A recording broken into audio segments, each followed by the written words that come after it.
Good morning साथियों, स्वागत है आप सभी का आपके अपने YouTube platform smart study DS में। आज के सेशन में हम लोग बात करेंगे आरआरबी ग्रुप डी 12 दिसंबर के सेकेंड शिफ्ट में जो आपके क्वेश्चन आए थे उन सभी क्वेश्चन को एकदम रियल तरीके से हम आज इस सेशन में डिस्कस करेंगे। तो डिस्कस करने से पहले जो भी स्टूडेंट यहाँ पर चैनल पर नए विजिट कर रहे हैं, चैनल को अभी तक सब्सक्राइब नहीं किया है, तो आगामी शिफ्ट से रिलेटेड या आरआरबी ग्रुप डी से रिलेटेड पल पल की अपडेट के लिए चैनल को सब्सक्राइब करके बेल आइकन को ऑन कर लीजिएगा, ताकि जो भी मैं आपको सेशन प्रोवाइड करवाऊं उसकी नोटिफिकेशन आप तक पहुंचे और आप उस सेशन को वॉच कर सकते। तो ज़्यादा टाइम टेकिंग नहीं करेंगे, सेशन बहुत ज़्यादा इंपॉर्टेंट है। ये सारे क्वेश्चन जो कल की शिफ्ट में आपसे पूछे गए थे उन सारे क्वेश्चंस को इजी मेथड से आपके सबकॉन्शियस माइंड में सेव करवाने के लिए आज की क्लास में आपके लिए लेकर आया हूँ। आज से रिलेटेड यानी कि 13 दिसंबर से आगामी शिफ्ट में जिन भी स्टूडेंट का पेपर लगा है वो सभी स्टूडेंट हमें कमेंट बॉक्स में बताएंगे कमेंट करके कि हमारा पेपर इस शिफ्ट में इस डेट में लगा हुआ है, ताकि उस शिफ्ट और डेट के लिए मैं वहां पर एग्जाम से रिलेटेड क्वेश्चंस आपको प्रोवाइड करवा सकूं। और पहला क्वेश्चन आपकी स्क्रीन पर दिया गया है कि 2025 में किस पैरा खिलाड़ी को प्रमुख ध्यानचंद खेल रत्न से सम्मानित किया गया था। ये क्वेश्चन पूछा गया था, जिसके ये चार ऑप्शन आपको मिले थे। इन चार ऑप्शन में से कोई एक ऑप्शन सही था, उसमें से आपको चूज करना था। तो मैं इस क्वेश्चन के बारे में डिस्कस करूंगा थोड़ा। कह रहा है 2025 का प्रमुख ध्यानचंद खेल रत्न पुरस्कार जो है यह भारत का सबसे बड़ा खेल सम्मान है। क्या है? भारत का सबसे बड़ा खेल सम्मान है। वर्ष 2025 में इसका सम्मान चार खिलाड़ियों को दिया गया था। कितने खिलाड़ियों को दिया गया था? चार खिलाड़ियों को दिया गया था। उसमें से मनु भाकर ओलंपिक मेडलिस्ट हैं, D Gukesh chess world championship में हैं और हरमनप्रीत सिंह हॉकी चैंपियन में हैं। और इसमें Praveen Kumar para high jumper के रूप में थे, जो कि इस क्वेश्चन का बिल्कुल करेक्ट आंसर बन जाता है। जिन स्टूडेंट के द्वारा इस क्वेश्चन को लॉक किया गया होगा वो बिल्कुल यहाँ पर करेक्ट आंसर इस क्वेश्चन के माध्यम से इसका मार्क्स पाएंगे। और हम लोग अगर बात करें तो प्रवीण कुमार ने पैरा ओलंपिक में T64 हाई जंप में स्वर्ण पदक जीतने वाले एक ही खिलाड़ी थे। प्रवीण कुमार पैरा ओलंपिक में T64 हाई जंप में स्वर्ण पदक जीतने वाले एक खिलाड़ी थे। नेक्स्ट आपसे क्वेश्चन आपसे ये पूछा गया था कि 2025 में म्यांमार भूकंप के जवाब में भारत द्वारा शुरू किए गए ऑपरेशन का नाम क्या था। इंपॉर्टेंट क्वेश्चन था, रिपीटेड क्वेश्चन हो चुका है। ये एक और शिफ्ट में क्वेश्चन पूछा गया था कि 2025 में म्यांमार भूकंप के जवाब में भारत द्वारा शुरू किए गए ऑपरेशन का नाम क्या था। इसमें से आपको चार ऑप्शन मिले थे, चार ऑप्शन में से एक ऑप्शन सही था। भारत की सहायता मुहिम ऑपरेशन ब्रह्मा नाम रखा गया था उस ऑपरेशन का, जो आपसे पूछा गया था। तो ऑपरेशन ब्रह्मा जिन स्टूडेंट के द्वारा क्लिक किया गया होगा वो बिल्कुल सही है, एकदम निश्चित रूप से आपको ये मार्क्स मिलेगा। ये क्वेश्चन कह रहा है मार्च 2025 में म्यांमार में एक भयानक भूकंप आया था। कब आया था? 28 मार्च शायद था। 28 मार्च 2025 में एक बहुत ही भयानक भूकंप आया जिसमें भारी जान माल का नुकसान हुआ था। तो भारत ने तुरंत मानवीय सहायता और राहत प्रयासों के लिए विशेष ऑपरेशन शुरू कर दिया था। किस अभियान का नाम ऑपरेशन ब्रह्मा रखा गया था? इसके तहत भारत ने राहत सामग्री, मेडिकल टीम, बचाव दल और जरूरी उपकरण म्यांमार को भेजे थे। इस क्रम में ऑप्शन नंबर सी जो भी स्टूडेंट ने लॉक किया होगा उनका एकदम करेक्ट आंसर रहा होगा। अगर हम लोग बात करें 2025 में लॉरियस वर्ल्ड स्पोर्ट्स अवार्ड में breakthrough of the year का पुरस्कार किसने जीता? भाई इस क्वेश्चन ने तो ताबड़तोड़ ही मचा रखा है। तीन शिफ्ट आपकी होती हैं, तीन शिफ्ट में से किसी न किसी एक शिफ्ट में ये जरूर पूछ लिया जाता है। तो इस पर आप लोग थोड़ा जरूर ध्यान केंद्रित कर लेना आपका, क्योंकि ये एग्जाम में एक एक नंबर पॉइंटों में नंबर बहुत ज़्यादा इंपॉर्टेंट्स रखते हैं। तो ये मैं आपको बता रहा हूँ, प्रत्येक शिफ्ट में इस क्वेश्चन से रिलेटेड एक क्वेश्चन जरूर बन रहा है, वो चाहे फर्स्ट शिफ्ट हो, सेकंड हो, थर्ड हो। तो आप इसको जरूर रट लीजिए। इस क्वेश्चन से रिलेटेड जितने भी क्वेश्चंस बन रहे हो, तो इसमें से आपको ये चार ऑप्शन दिए गए थे, इसमें से कोई एक ऑप्शन करेक्ट था। तो आइए डिटेल से समझ लेते हैं। तो लॉरियस वर्ल्ड स्पोर्ट्स अवार्ड एक बहुत बड़ा अंतर्राष्ट्रीय खेल सम्मान है। क्या है? एक बहुत बड़ा अंतर्राष्ट्रीय खेल सम्मान है। ब्रेक थ्रू ऑफ ईयर वह खिलाड़ी जीतता है जिसने खेल में बड़ा प्रभाव डाला या अचानक दुनिया भर में अपने प्रदर्शन से सबको चौंका रखा हो, तो उसको ये पुरस्कार दिया जाता है। तो लामिन यमाल ने शानदार प्रदर्शन किया, इसीलिए उन्हें यह पुरस्कार मिला था। तो इस क्रम में राइट आंसर लामिन यमाल को जाना चाहिए। ऑप्शन नंबर सी इस क्वेश्चन का बिल्कुल करेक्ट और सही जवाब हो जाएगा। अगला देखिए क्वेश्चन आपकी स्क्रीन पर, देखिए कह रहा है मई 2025 में आईएनएस शारदा ने द्विपक्षीय मानवीय सहायता और आपदा राहत HADP अभ्यास में भाग लिया या किस देश के साथ आयोजित किया गया था। ये क्वेश्चन इंपॉर्टेंट है और डिक्टो हूबहू आपका ये क्वेश्चन पूछा गया था, जिसमें ये आपको 4 ऑप्शन मिले थे। इन 4 ऑप्शन में से कोई एक ऑप्शन सही था। तो इसमें से करेक्ट आंसर क्या होगा आप लोग देखिए, मैं डिटेल से बता देता हूँ। मई 2025 में INS शारदा ने मालदीव के साथ संयुक्त HARD अभ्यास में भाग लिया था। एडिशनल पॉइंट में डाल लीजिएगा, मे बी आपसे अगर सन पूछ ले तो आप डाउट में ना रहे। अगला देखिए क्वेश्चन, इंपॉर्टेंट क्वेश्चन है, कह रहा है ग्लोबल पीस इंडेक्स 2025 रिपोर्ट के अनुसार सबसे कम शांतिपूर्ण देश, लीस्ट पीसफुल कंट्री के रूप में किस देश को अंतिम स्थान में रखा गया है। यहाँ पर ये 4 ऑप्शन डिक्टो हूबहू आपको मिले थे। तो यहाँ पर अगर हम लोग बात करें इस क्वेश्चन का राइट आंसर किसके साथ जाना चाहिए, answer option number A Afghanistan, जो भी स्टूडेंट क्लिक किए होंगे उनका सही होगा। तो ग्लोबल पीस इंडेक्स 2025 रिपोर्ट के अनुसार सबसे कम शांतिपूर्ण देश, लीस्ट पीसफुल कंट्री के रूप में अफगानिस्तान को सर्वाधिक नीचे अंतिम स्थान पर रखा गया था। इस क्रम में अफगानिस्तान आपका करेक्ट आंसर हो जाएगा इस क्वेश्चन का राइट आंसर के साथ। अगला देखिए क्वेश्चन पूछा गया था, क्वेश्चन एक पूछा गया था कि ट्रांसपेरेंसी इंटरनेशनल द्वारा जारी 2024 के भ्रष्टाचार धारणा सूचकांक में भारत का स्कोर क्या रहा। ये 4 ऑप्शन हूबहू आपको मिले थे, तो इसमें से आपको बताना था क्या करेक्ट होगा। तो यहाँ पर बात करें right answer option number A के साथ भी नहीं जाना चाहिए, ये थोड़ा ऑप्शन आपके मिसप्रिंट थे क्वेश्चन में ही, तो इसके बारे में डिटेल से समझ लेते हैं। क्वेश्चन कह रहा था भारत का स्कोर 38 रहा था उसमें, तो ट्रांसपेरेंसी इंटरनेशनल द्वारा जारी कॉपरेशन पीसफुल इंडेक्स 2024 में, इसलिए अगर विकल्प में 38 नहीं है, ये 38 रहा था ना, 38 आपके ऑप्शन में नहीं दिया गया था, तो निकटतम उत्तर 40 के साथ आप बी मान सकते थे। ठीक है, तो इस क्रम में right answer option number B आप मान सकते थे, लेकिन रहा 38 था, इसको ध्यान देना। देखिए अगला क्वेश्चन कह रहा है संभारिक क्या होता है, डिफाइन करिए। तो संभारिक की बात की जाए तो संभारिक आइसोबार्स वे विभिन्न तत्वों के परमाणु होते हैं जिनकी द्रव्यमान संख्या यानी मास नंबर समान होती हैं, लेकिन परमाणु संख्या एटॉमिक नंबर अलग अलग होती हैं। तो इसको हम लोग क्या कहते हैं, संभारिक यानी कि आइसोबार्स कहा जाता है। अगला देखिए क्वेश्चन कह रहा है H2O के अणु में कितने परमाणु होते हैं, जहां पर ये 4 ऑप्शन आपको मिले थे। इन 4 ऑप्शन में से कोई एक ऑप्शन सही था, तो यहाँ पर right answer option number B यानी कि 3 अणु होते हैं, इसको आप सही कर लेना। अब कहा जा रहा है H2O यानी इक्वल टू होता है पानी का केमिकल फार्मूला। क्या होता है, पानी का केमिकल फार्मूला। इनमें 2 हाइड्रोजन यानी कि 2 जो होते हैं हाइड्रोजन के परमाणु होते हैं और 1 ऑक्सीजन का परमाणु होता है, तो 2 + 1 मिलकर के 3 हो जाता है। इस क्रम में right answer option number B के साथ 3 जाना चाहिए। जो भी स्टूडेंट ऑप्शन नंबर बी को लॉक किए होंगे उनका बिल्कुल करेक्ट होगा। अगला क्वेश्चन देखिए आपकी स्क्रीन पर, क्वेश्चन ये कह रहा है ऑक्सीजन परमाणु का इलेक्ट्रॉनिक विन्यास क्या होता है। यहाँ पर दिया गया था जो 4 ऑप्शन थे, इसमें से कोई एक ऑप्शन सही था।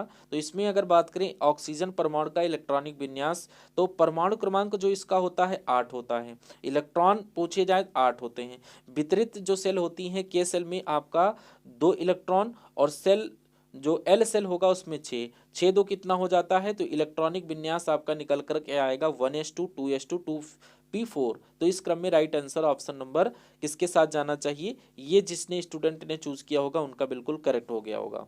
क्वेश्चन पूछा जा रहा है कि अप्रैल 2025 में सुप्रीम कोर्ट ने ताजमहल पर कांच उद्योग के प्रभाव का आकलन करने के लिए संस्थान को मूल्यांकन करने का निर्देश दिया था। तो ये आंसर कह रहा है कि सुप्रीम कोर्ट ने ताजमहल पर कांच उद्योग के प्रभाव का आकलन करने के लिए राष्ट्रीय पर्यावरण इंजीनियरिंग अनुसंधान संस्थान NEERI यानी national environmental engineering research institute को मूल्यांकन करने का निर्देश दिया था कि यह पता लगाया जा सके कि इन उद्योगों से होने वाला प्रदूषण स्मारक को कितना नुकसान पहुंचा रहा है, और जरूरत पड़ने पर इन उद्योगों को स्थानांतरित करने के आदेश भी दिए जा सकते हैं। तो ये आपको ध्यान रख लेना है।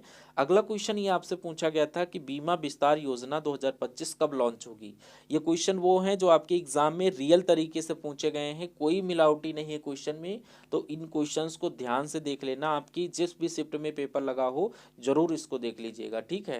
तो ये 4 ऑप्शन आपको मिले थे, तो इसमें से करेक्ट आंसर आपका ऑप्शन नंबर बी के साथ जाना चाहिए, दिसंबर 2025 करेक्ट हो जाता है। बीमा विस्तार योजना यानी कि इंश्योरेंस एक्सपेंशन बीमा विस्तार योजना दिसंबर 2025 तक लॉन्च किया जाने की योजना है। अच्छे ग्रामीण इलाकों में जीवन, स्वास्थ्य और संपत्ति बीमा का संग्रह जो समग्र कवरेज देना है।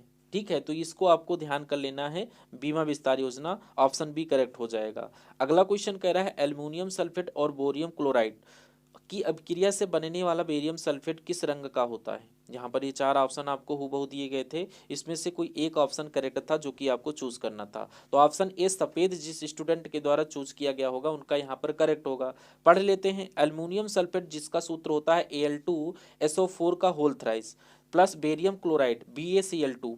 अभिक्रिया में बेरियम सल्फेट जो होता है BaSO4 बनता है, जो एक सफ़ेद रंग का अवक्षेप व्हाइट पेरिस्प्रेट होता है। ये आपको ध्यान कर लेना है, या चाहे आप नोटबुक में या नोट फ़ोन में नोट आता है उसमें नोट टाइप का एप्लीकेशन, उसमें आप लोग हेडिंग डाल करके लिख सकते हैं, या कहेंगे तो आपको पीडीएफ भी प्रोवाइड करवा दी जाएगी टेलीग्राम चैनल के माध्यम से। अगला देखिए कह रहा है भारत ने किस वर्ष तक शुद्ध शून्य यानी कि नेट जीरो उत्सर्जन प्राप्त करने का लक्ष्य निर्धारित किया है। जिसमें से ये आपके चार ऑप्शन आपको दिए गए थे, चार ऑप्शन में से आपका कोई एक ऑप्शन सही था, उसमें से right answer option number C जिन्होंने चूज किया होगा बिल्कुल सही हो गया होगा, यानी कि 2070 में यहाँ पर भारत ने COP26 यानी 2021 में ही घोषणा की थी कि वह साल 2070 तक शुद्ध शून्य नेट जीरो उत्सर्जन का लक्ष्य हासिल करेगा।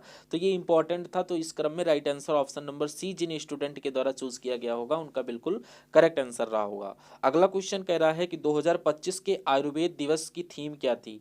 2025 में जो आयुर्वेद दिवस था अपने इस साल जो 2025 अब एंड होने पर है, वो क्या था, उसकी थीम आपसे पूछा जा रहा है। तो ये आपका ऑप्शन नंबर बी के साथ जाना चाहिए। डिटेल में आपको समझा देता हूँ, डिटेल में देख लेते हैं कि आयुर्वेद दिवस 10वां राष्ट्रीय आयुर्वेद दिवस जो कि 23 सितंबर 2025 को मनाया गया था, 23 सितंबर 2025 को मनाया गया था, जिसकी आधिकारिक थीम ये थी कि आयुर्वेद लोगों और ग्रहों के लिए है। इसको और डिटेल से थोड़ा समझने की अगर कोशिश करें तो यहाँ पर right answer option number B तो मैंने आपको बता ही दिया, जिनके द्वारा क्लिक किया गया होगा उनका बिल्कुल करेक्ट आंसर होगा।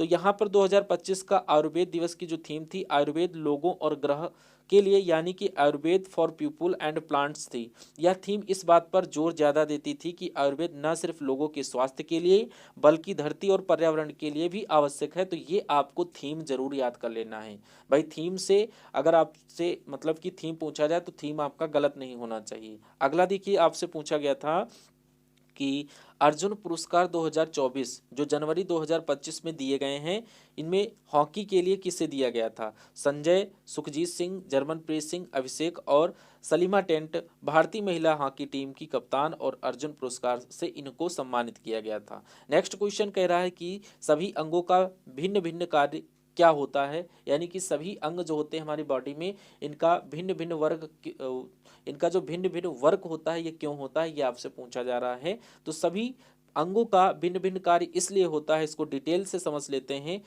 करेक्ट आंसर तो आपका ऑप्शन नंबर ए के साथ जाना चाहिए, क्योंकि कोशिका का भिन्न कारण होता है भिन्न हो जाना, यानी कोशिकाएं हमारी विभिन्न तरीके से होती हैं तो वो भिन्न भिन्न वर्क करती हैं। इसलिए हमारे शरीर के सभी अंग अलग अलग काम इसलिए करते हैं, अलग अलग काम इसलिए करते हैं क्योंकि हर अंग में पाई जाने वाली कोशिकाएं जो सेल होती हैं वो अलग अलग प्रकार की होती हैं। इन कोशिकाओं की संरचना और कार्य को अलग होने से अंगों का कार्य भी अलग हो जाता है, जिसके कारण जैसे कि हृदय की कोशिकाएं जो होती हैं वो धड़कन बनाए रखने का काम करती हैं जिससे हमारा हार्ट धड़कता है, और मस्तिष्क की कोशिकाएं जो होती हैं वो संदेशों का आदान प्रदान करती हैं जिससे हमारे माइंड तक संकेत जाता है, और पेट की कोशिकाएं भोजन को पचाने के रूप में सहायता करती हैं। तो इस क्रम में सभी कोशिकाओं का अलग अलग वर्क बटा रहता है। अगला क्वेश्चन आपसे पूछा गया था कि यहाँ पर विद्युत धारा द्वारा उत्पन्न ऊष्मा का सही सूत्र क्या होता है। सही सूत्र आपको बताना है, ये सूत्र आपको रट लेना है। आई होप आपको ये पता भी होगा, लेकिन डिटेल से मैं आपको बता दूं।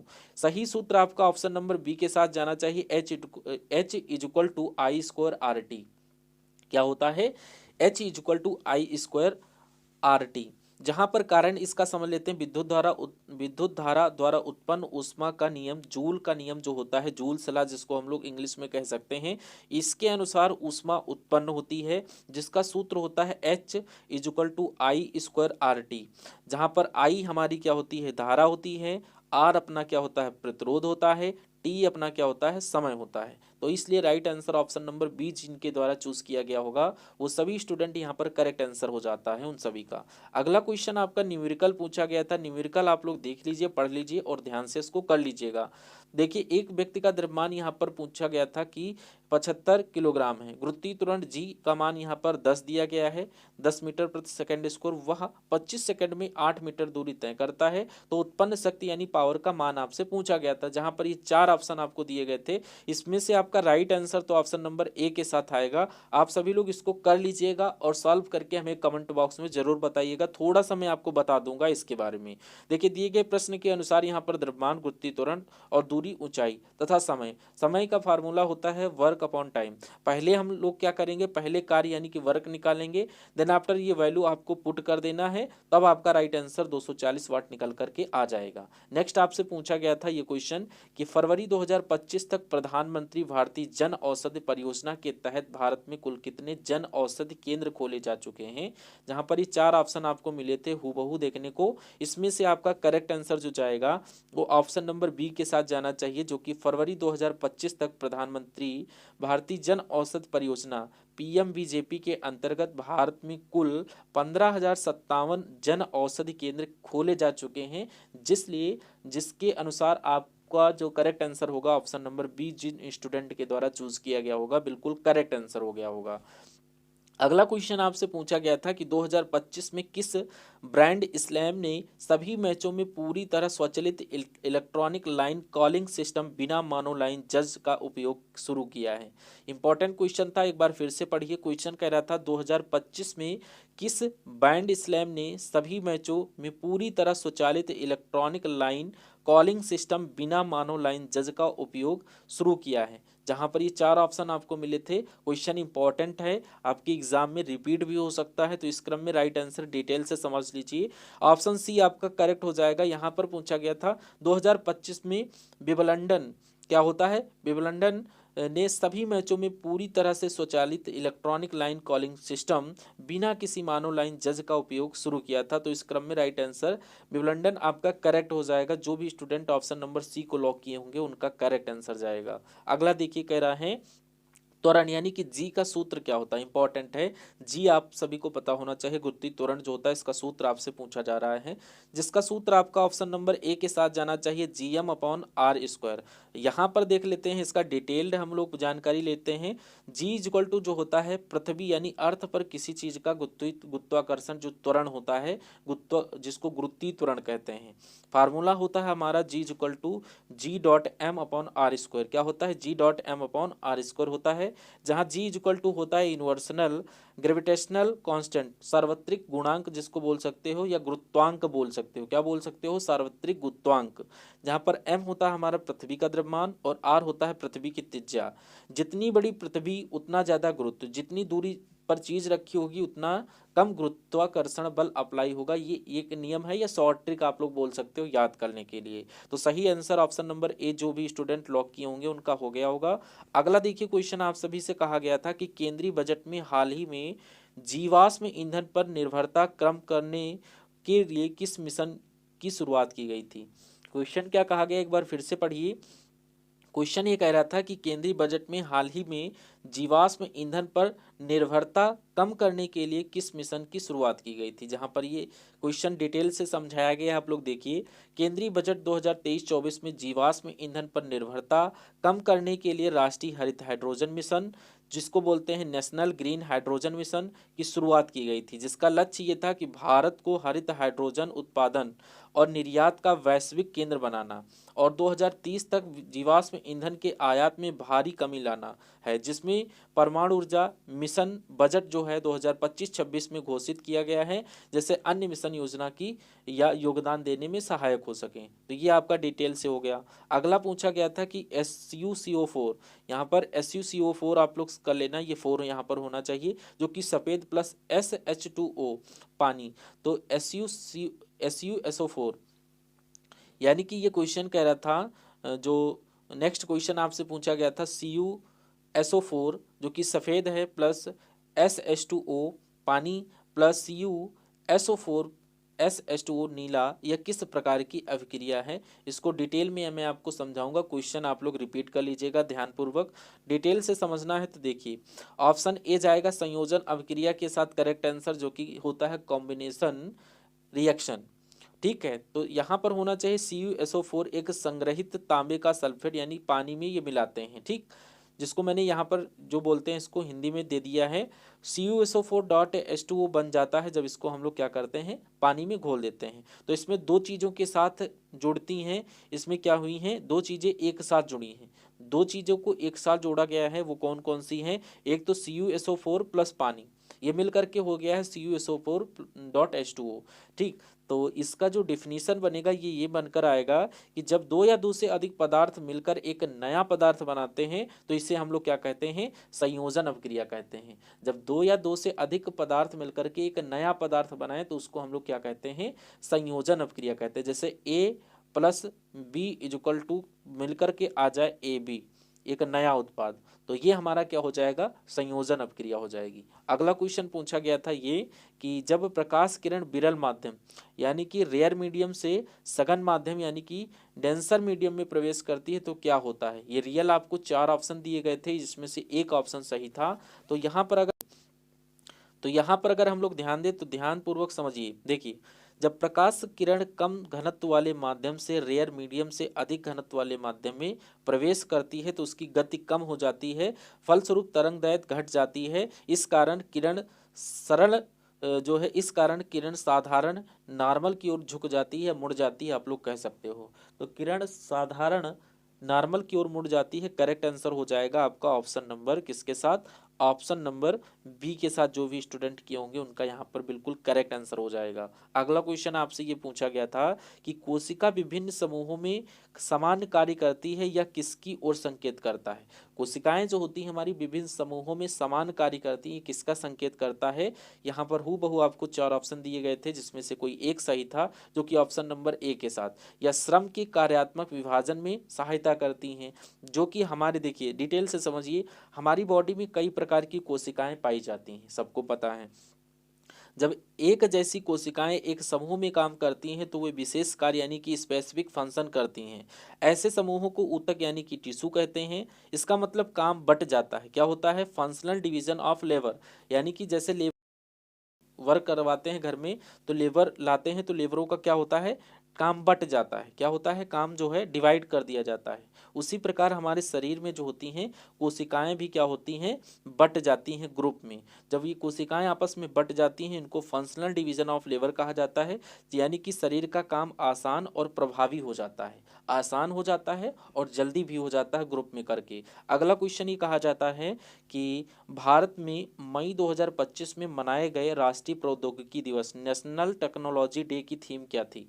भैया थीम जरूर आपसे पूछी जाती है, तो थीम पर आप लोग जरूर यहाँ पर ध्यान दीजिएगा। इस क्वेश्चन का राइट आंसर तो ऑप्शन नंबर ए के साथ चला जाएगा। डिटेल से आपको बता देना चाहूँगा कि यानी नई तकनीक के अनुसंधान और तेजी को आगे बढ़ाने के लिए यंत्र युगांतर सही आंसर, यानी कि यंत्र नई तकनीक के अनुसंधान और त्वरण को आगे बढ़ाने के लिए युगांतर आपका करेक्ट आंसर हो जाता है ऑप्शन नंबर ए के साथ। इसी क्रम में अगला क्वेश्चन पूछा गया था संवेग यानी कि यूनिफॉर्म वेलोसिटी जो होता है, संवेग यूनिफॉर्म वेलोसिटी और समय की ग्राफ में रेखा किसके समांतर होती है। जहाँ पर ये हूबहू आपको 4 ऑप्शन मिले थे, इसमें से कोई एक ऑप्शन सही था।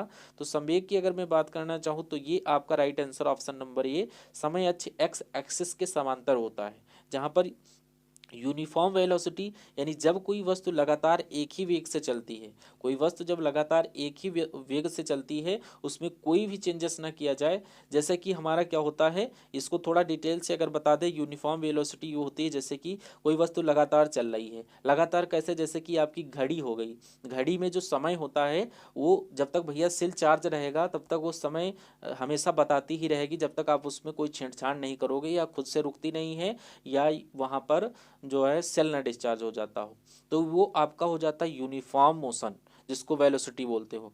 नॉन यूनिफॉर्म की अगर बात करें, जैसे कि आप साइकिल चला रहे हो, अब साइकिल चला रहे हो, कभी कभी आपको जोश आ जाता है तो मार तेज भगा देते हो साइकिल को, ये भैया हो जाता है आपकी नॉन यूनिफॉर्म मोशन, यानी कि आप अपनी गति को कम ज़्यादा कर सकते हो अपने अकॉर्डिंग, लेकिन घड़ी में आप जब तक वो एनर्जी रहेगी उसमें नहीं, आप वो अपनी वेग से ही चलती रहेगी। तो इसको आप समझ लीजिएगा। तो अगर हम लोग वेलोसिटी की बात करें, v इक्वल टू टाइम के ग्राफ से अगर बात करें तो एक्स एक्सिस पर टाइम रहेगा, वाई एक्सिस पर वेलोसिटी रहेगी। चूंकि वेग यहाँ पर कांस्टेंट है, यानी कि वाई की वैल्यू हमेशा एक जैसी रहती है वाई एक्सिस की, तो इसलिए ग्राफ में हमेशा समय यानी एक्स अक्ष जो होता है वो समांतर रहता है। Correct answer option number A के साथ। अगला देखिए, अगला ये पूछा गया था कि एंजाइम किस ऑर्गेनेल में पाए जाते हैं। एंजाइम किस ऑर्गेनेल में पाए जाते हैं, यहाँ पर ये 4 ऑप्शन दिया गया था, जिसमें से लाइसोसोम आई होप आपका करेक्ट होगा। ऑप्शन नंबर ए जो भी स्टूडेंट लॉक किए होंगे उनका बिल्कुल एग्जैक्ट और राइट आंसर रहा होगा, जिसमें से लाइसोसोम इक्वल टू होता है कोशिका का डाइजेस्टिव बैग। जो कि लाइसोसोम होता है कोशिका क्या क्या होता है, डाइजेस्टिव बैग होता है। इसमें पाचन एंजाइम यानी कि डाइजेस्टिव एंजाइम पाए जाते हैं। ये एंजाइम खाद्य कणों यानी मृत कोशिकाओं और हानिकारक पदार्थों को तोड़ते हैं और पचाते हैं, ये आपको ध्यान रखना है। अगला क्वेश्चन पूछा गया था बाइनरी फ्यूजन किस जीव में होता है। बाइनरी फ्यूजन की बात करें तो क्या अमीबा, प्लेनेरिया, हाइड्रा, यूग्लिना में पाया जाता है। इसका राइट आंसर आपका हो जाता है किस ऑप्शन के साथ, देखिए यहाँ पर बाइनरी फ्यूजन की अगर मैं बात करूँ तो ये द्विखंडी क्या होता है, विभाजन होता है। बाइनरी फ्यूजन को हम लोग द्विखंडी विभाजन कहते हैं। यह एक अलैंगिक प्रजनन होता है, जिसमें एक जीव दो संतान जिसमें एक जीव दो समान संतानों में विभाजित हो जाता है। क्या हो जाता है, दो समान संतानों में विभाजित हो जाता है। बाइनरी फ्यूजन द्विखंडी विभाजन एक प्रकार का अलैंगिक प्रजनन है, जिसमें एक जीव दो समान संतानों में विभाजित हो जाता है। अमीबा में कोशिका दो बार भागों में विभाजित होती हैं, जो दो होते हैं दो बराबर भागों में विभाजित हो जाती हैं। अमीबा में कोशिकाएं दो नए अमीबा बनाती हैं, जिसको बाइनरी फ्यूजन कहते हैं। प्लेनेरिया में जो है ये रीजनरेशन होता है, जिसमें हाइड्रा में बडिंग होता है। ये आपको ध्यानपूर्वक देख लेना। एक बार फिर से इस क्वेश्चन को रिपीट कर लो क्योंकि इंपॉर्टेंट है। क्वेश्चन ये कह रहा है बाइनरी फ्यूजन द्विखंडी विभाजन एक प्रकार का अलैंगिक प्रजनन है, जिसमें एक जीव दो समान संतानों में विभाजित हो जाता है। जिसमें अमीबा में कोशिकाएं दो बराबर भागों में विभाजित होकर दो नए अमीबा बना लेती हैं, जिसमें बाइनरी फ्यूजन होता है। प्लेनेरिया में ये रीजनरेशन होता है और हाइड्रा में बडिंग होता है। तो ये आज के शिफ्ट के टॉप क्वेश्चन थे, जिनको आप रट लीजिए और अपनी नोटबुक में लिखना चाहे अगर एग्ज़ाम ज़्यादा लेट है। अगर एग्ज़ाम ज़्यादा लेट है तो इसको नोट कॉपी में लिख लीजिए सारे क्वेश्चंस को। बाकी मैं आपको डेली एनालिसिस करवाऊंगा इन सभी क्वेश्चंस को डिटेल के साथ। तो अगर चैनल पर विजिट कर रहे थे नए क्रम में, अगर चैनल पर नए विजिट कर रहे थे और अभी तक आपने चैनल को सब्सक्राइब नहीं किया है, तो अपने एग्ज़ाम से रिलेटेड पल पल की अपडेट के लिए चैनल को सब्सक्राइब ज़रूर कर लेना। भले ही आपका एग्ज़ाम और होने के बाद उसको अनसब्सक्राइब कर देना, लेकिन अभी जब तक एग्ज़ाम है उसको सब्सक्राइब करके रख लीजिए, ताकि जो भी आपकी एग्ज़ाम से रिलेटेड सेशन आपको प्रोवाइड करवाए जाएँ उसकी नोटिफिकेशन आपके नोटिफिकेशन बार में पहुँचे और आप उन सभी सेशन को वॉच करके अपने एग्ज़ाम को फोड़ सकें। तो हम सभी लोग मिलते हैं नेक्स्ट पार्ट में आने वाले सेशन में। तब तक के लिए thank you for watching this session.